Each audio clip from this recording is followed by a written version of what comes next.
If you're speccing out your next access layer, it usually comes down to two names on the short list: Cisco Catalyst 9300 or a Juniper EX4100. Same job, get users, phones, APs, and cameras onto the network, but two very different philosophies about how you license, manage, and live with these boxes for the next 7 years.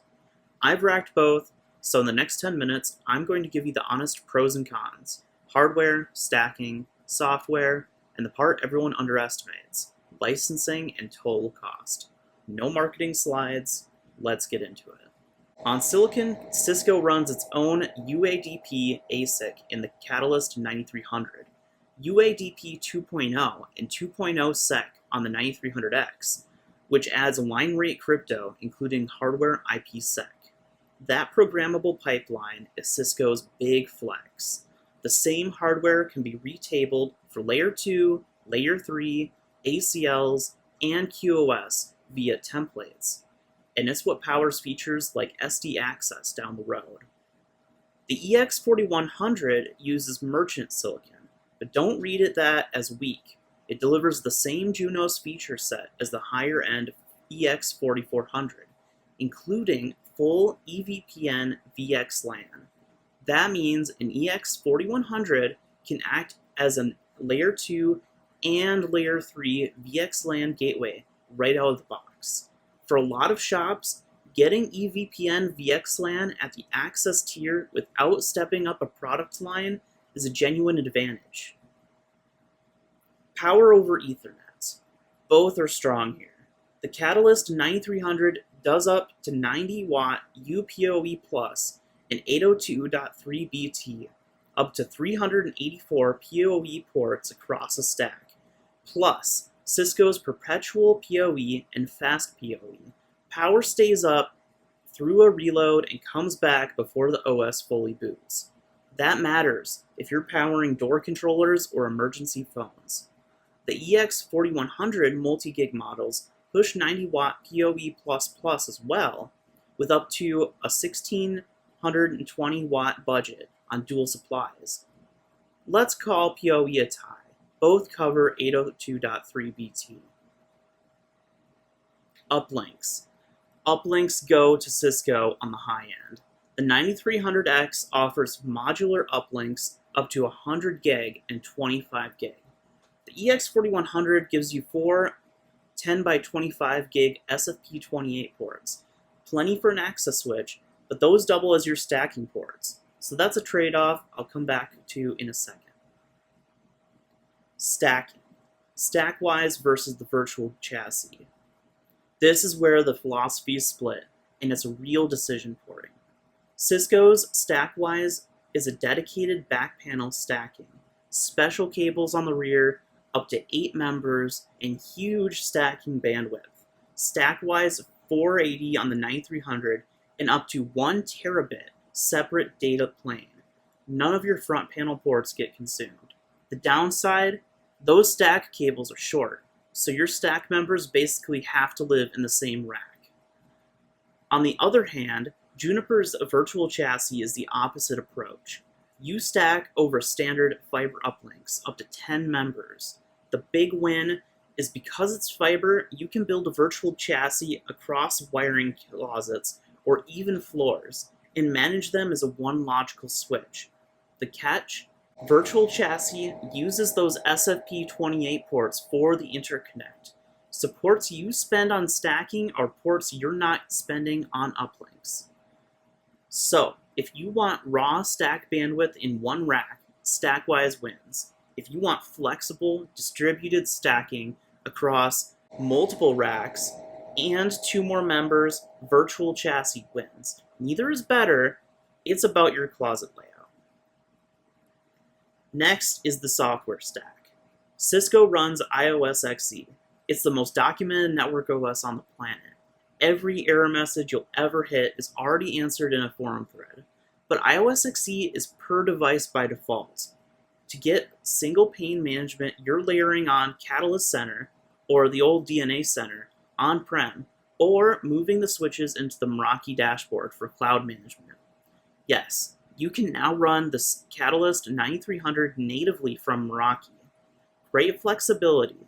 It's also another product and another license to think about. Juniper runs JunoOS, and this is Juniper's strongest argument. It's one OS with a consistent CLI from access to core. So what you learn on an EX4100 transfers straight to an EX4400 or a QFX model. Junos also gives you the operational niceties admins fall in love with. A candidate config with commit and rollback, and commit confirmed so a bad change reverts itself instead of stranding you. On top of that, the EX4100 is cloud native for Juniper Mist. Wired Assurance and the Marvis Assistant bring AI ops style troubleshooting to the wired side. For day 2 operations, if you value config safety and a clean CLI, Junos is hard to beat. If you value I can Google literally anything, then Cisco wins. Now, here's the real fight, the licensing and total cost. Cisco is a subscription model. With the Catalyst 9300, you get a perpetual Network Essentials or Network Advantage license included with the hardware. But a Cisco DNA/Catalyst software subscription is mandatory at purchase. In Essentials or Advantage tiers on 3, 5, or 7-year terms. A 3-year DNA Advantage on a 24-port 9300 can add somewhere in the neighborhood of $1,200 to $1,800 per switch on top of the box. And it's managed through smart licensing, which wants cloud check-ins. When those subscriptions lapse, you keep forwarding traffic, but you lose access to the software and features you were paying for. So renewals are a recurring line item you can't ignore. Juniper is simpler. The EX4100 uses a flex licensing model, where the base Layer 2 switching features are attached to the hardware permanently. Buy the switch, you own those features. You can only pay up for advanced Layer 3, OSPF and BGP via a flex license tier. Full Mist Cloud Management and AI is its own subscription if you want it, so it's not free forever, but the entry point is lower, and the base feature set doesn't evaporate on a renewal date. Net to net on total cost of ownership, over a 5 to 7 year window, Cisco's mandatory subscriptions usually make the 9300 the more expensive box to keep running, not just to buy. Juniper tends to win on TCO as long as you're not depending heavily on the paid Mist tiers. Model both out in a spreadsheet before you sign. The sticker price is not the story. Specs don't run the network, your team does. So 2 practical points. Talent and ecosystem heavily favor Cisco. There are simply more engineers who know iOS XE, more CCNAs on the market, more third-party integrations, more tech history, and more gear and more racks. If you need to hire someone next quarter who can walk in cold, that's easier with Cisco. Juniper counters with automation friendliness. Junos with Netconf and PyEZ is a joy to script. And Mist's AI Ops genuinely cuts troubleshooting time. The honest caveat though, the talent pool is smaller, so plan for some Junos ramp up on your team. And one thing to name directly, Juniper is now part of HPE. That acquisition closed in 2025, and the EX4100 datasheets even live on HPE's site now. Long term, it should mean more resources behind Juniper. Near term, if roadmap stability keeps you up at night, it's a fair question to raise with your account team. Cisco's roadmap, for better or worse, is a known quantity. Rapid recap. Let's cover the pros and cons of the 9300. Pros: massive ecosystem and talent pool, deepest documentation, UADP programmable silicon, huge stack-wise bandwidth, SD access and TrustSec, plus a Meraki cloud option.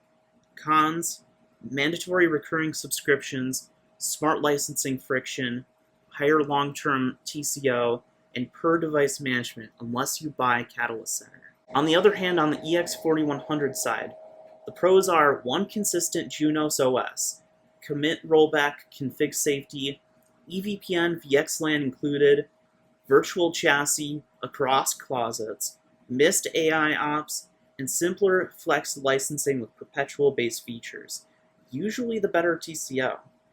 The cons: smaller talent pool and ecosystems, paid miss tiers for full AI, fewer SKUs, and post-acquisition roadmap questions.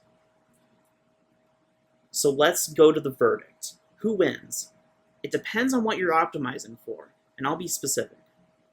Pick the Catalyst 9300 if you're a Cisco shop already.